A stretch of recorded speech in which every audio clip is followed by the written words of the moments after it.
한규야, 그 1단원의 학습 목표가 뭐라고 했지?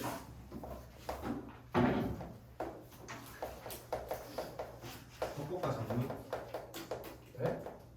네. 그건 전체 교과서이잖아. 특징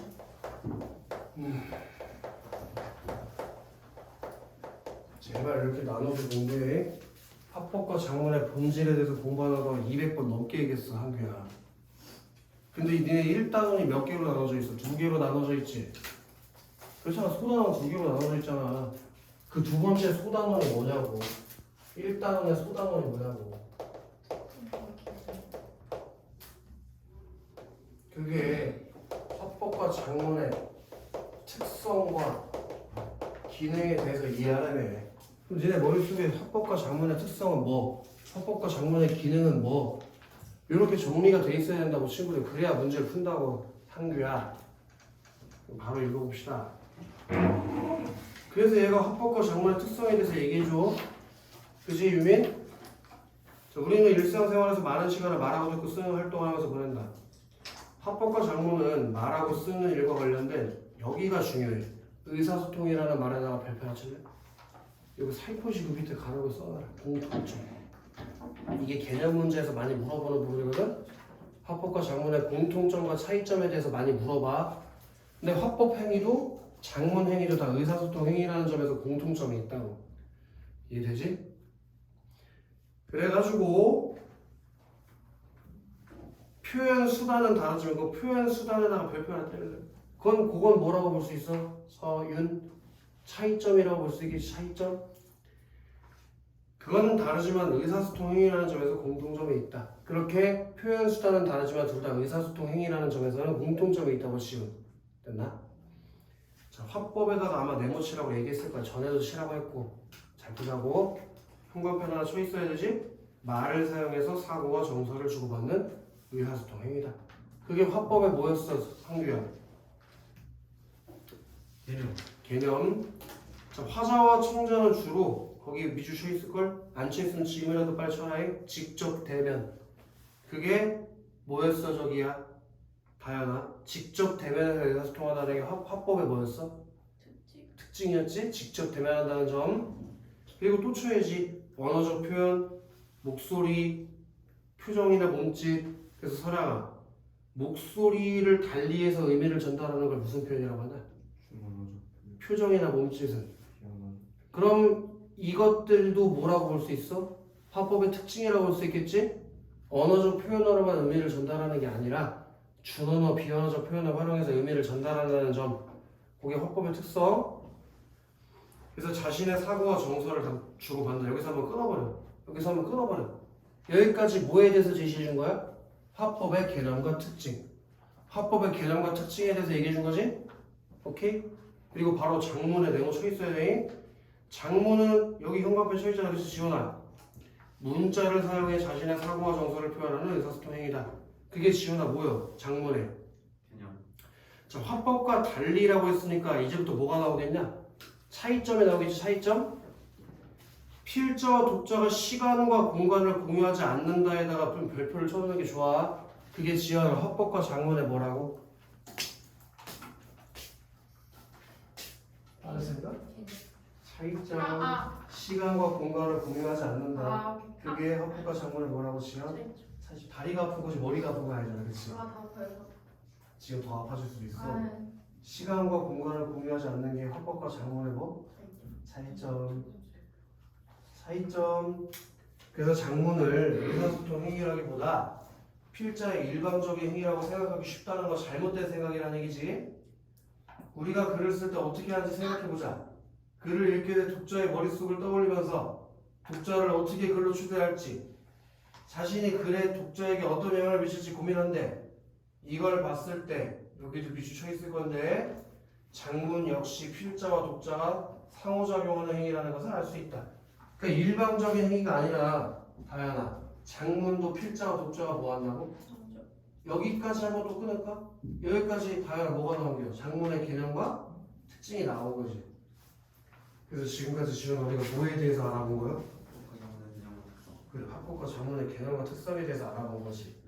오케이? 그 다음 하나 내려가도 돼? 화자나 필자는 자신이 속한 사회의 상황 또 사회 문화적 요구를 말이나 글에 반영한다. 말이나 글을 할 때 뭘 반영해? 사회 상황과 사회 문화적 요구. 거기 아마 동그라미 쳐달라고 했을 거야. 사회의 상황, 사회 문화적 요구 이런 게 뭐에 반영돼 있어? 말은 안 돼. 좋아. 그 말이나 글 오른쪽에다 살포시 쓸까?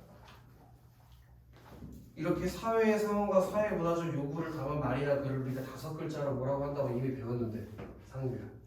그런 걸 뭐라고 한다고 했지? 합법과 전문. 5글자는 맞췄네. 지연. 그렇게 사회적 상황, 사회 문화적 요구를 담은 말이나 글을 뭐라고 한다고 배웠잖아 이미. 5글자? 되게 중요한 단어인데 이거 수능 사회적 공론? 그렇지? 사회적 담론 이렇게 사회의 상황이나 사회 문화적 요구를 담은 글, 말 그걸 사회적 담론이라고 해. 예를 들어서 요즘 우리 사회에서 관심이 높은 인구 문제에 관한 글을 쓴다고 가정해보자. 필자는 글을 쓰는 목적, 주제, 독자 오늘도 봤지? 오늘도 봤잖아. 네. 글 쓰는 목적, 주제, 독자를 장문 맥락이라고 한다고 오늘도 읽었잖아. 네. 그런 걸 고려하면서 글을 쓸 것이다. 한편 독자는 그거를 읽고 우리 인구 문제를 새롭게 인식하고 가족이나 친구들에게 글의 내용과 자신의 생각을 전할 수도 있다. 이런 과정에서 우리나라 인구 문제에 관한 사회적 관심이 확장되고 고령화 사회 문제를 극복하기 위한 출산을 장려하자 같은 사회 구성원들이 두루 참여하는 논의에다가 내가 밑줄을 쳐다봤었던 것 같아. 사회 구성원들이 두루 참여하는 논의 그런 걸 우리가 뭐라고 한다고 해서 잘 사회적 공론. 그게 사회적 담론이야. 이 얘는 합법과 장문 여기가 사회적 공론이야. 여기 네가 썼잖아. 사회 구성원들이 두루 참여하는 논의. 이 얘는 사회 합법과 장문이 여기가 별표 칠게요. 사회적 의사소통 행위.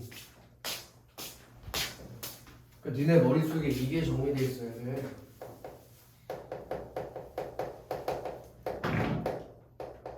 지금 우리가 공부하고 싶은 게 화법과 장문의 특성에 대해서 공부하고 싶다며. 그 화법과 장문의 특성이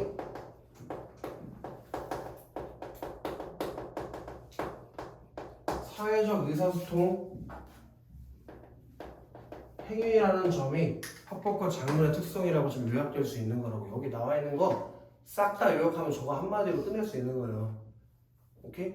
화법과 장문이라는 것의 특성은 사회적 의사소통이 이루어지는 행위다. 이해되셨나? 그래서 이러한 사회적 의사소통은 화법과 장문의 본질적 특성이기도 하다라고 써있잖아요. 아시겠어? 그 다음 적어볼까? 옆 페이지. 자, 화법과 장문은 뭐지? 내 거 아니잖아, 그치? 의사소통 문화를 형성해서 언어 환경에 영향을 주기도 한다. 예를 들어서 전통사회에서는 말을 아끼는 것을 미덕으로 여겼지만 현대사회에서는 사회 문제나 갈등을 해결하기 위해서 토론, 토의, 협상에 참여하며 적극적으로 의사소통을 한다. 이런 의사소통이 지속적으로 이루어지면서 현대인들은 자신의 의견을 밝힐 때 적절한 근거를 들어 표현하고 다른 사람들의 의견을 들을 때 비판적으로 수용하는 것이 효과적이라는 것을 인식하게 되었다.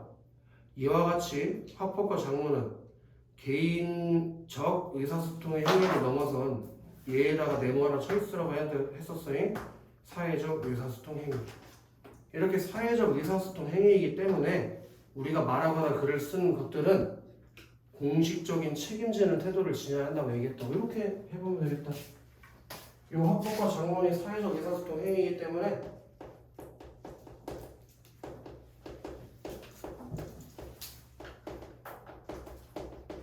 사회적 담론을 형성하고 뭘 만든다고 친구들?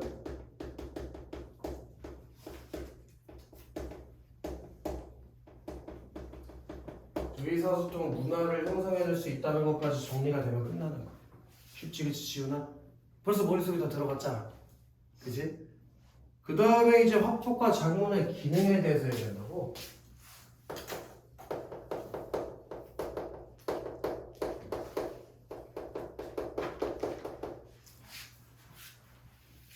자, 화법과 장문에는 중요한 두 가지 기능이 있다. 무조건 현관표에 쳐 있어야 되고 머리에 무조건 넣는 게. 이게 아직도 머리에 안 들어가는 게 이상한 거 아니야? 자아성장에 기여, 공동체 발전에 이바지. 그렇게 화법과 장문의 기능에 중요한 기능이 두 가지가 있다는 거지. 자아성장에 기여하고 공동체 발전에 이바지하는 것. 요것이 화법과 작문의 기능이라고 아예 머릿속에 지금 넣어놔야 돼. 이거 외운다고 생각해라. 다 외웠잖아. 벌써 외웠잖아. 그치 지연? 밑에 그 수행평가 이건 안 읽을게. 다음 장 가보자. 아부터 가보자. 아. 위 사례에는 여기 내가 전에 가로 열어달라고 했던 기억이 있구나. 개인의 내적 차원의 의사소통, 그리고 개인과 개인 차원의 의사소통. 이렇게 의사소통의 종류가 2개 있다고 했지, 그치? 다야? 뭐 이제 하나 더 나올 거잖아? 어쨌든 개인 내적 차원의 의사소통이 있고 개인과 개인 차원의 의사소통이 있는데 개인 내적 차원의 의사소통은 여기 제발 현관펜 쳐야 된다. 개인 자아를 인식 관리, 남들이 자신을 바라보는 것을 인식하고 조정하는 과정.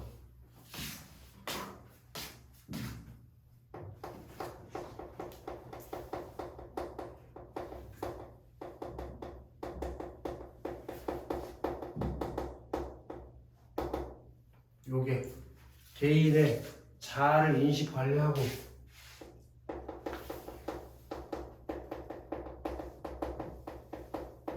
그리고 조정해 나가는 과정을 거칠 수 있는 것. 그게 내적 차원의 의사소통이래. 예준이는 그동안 자신이 남을 배려하는 사람이라고 인식했는데 친구들의 말을 듣고 자신의 배려심이 부족하다는 사실을 알게 되었대. 그리고 앞으로 친구들을 좀 더 배려하는 사람이 되겠다고 자아를 조정했대. 이처럼 자기 내면과 대화를 하면 그 내면과 대화한다는 게 꼭 생각하는 것만 들어가는 게 아니라 글을 쓰는 것도 일기 쓰고 이런 거. 그러면 자아 성장에 도움이 되고 긍정적 자기 정체성을 갖출 수 있다고. 이런 과정을 통해서 뭐가 만들어진다고 친구들? 긍정적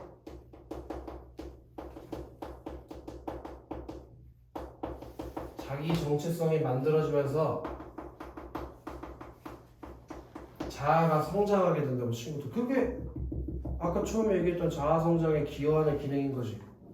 다시 이렇게 내적 차원의 의사소통이 이루어지면 자아를 인식할 수 있고 관리하면서 뭐가 잘못되는지 조정할 수 있는데 그런 과정을 통해서 긍정적 자기 정체성이 만들어지고 자아가 성장하게 된다고 친구들. 이해됐나? 더 가도 되지? 자, 개인과 개인 차원의 의사소통에다가 당연히 바로 묶어야 될 것 같아. 개인과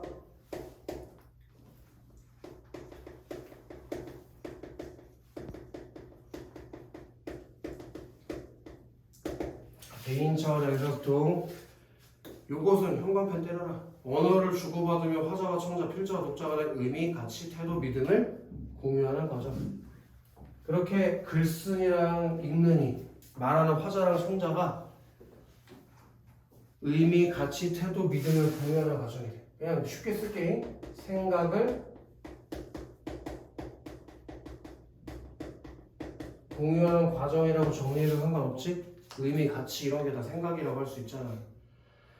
예준이는 친구들에게 사과하고 친구들 역시 예준이를 격려하며 수행평가를 잘하자고 이야기한다.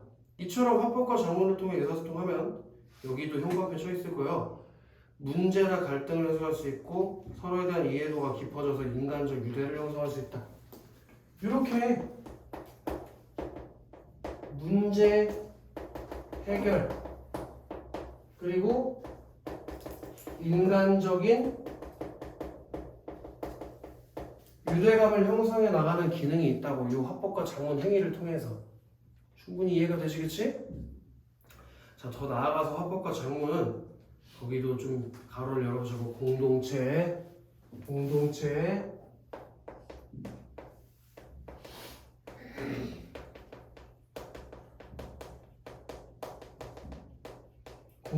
차원의 의사소통도 있겠지. 예를 들면 토론을 한다든지 협상을 한다든지 건의문을 쓴다든지 이런 거 전부 다 공동체 차원에서 이루어지는 화법작문 행위잖아. 그치? 그걸 통해서 현관을 때리자. 문제 해결에 도움이 되고 공동체 발전에 기여한다.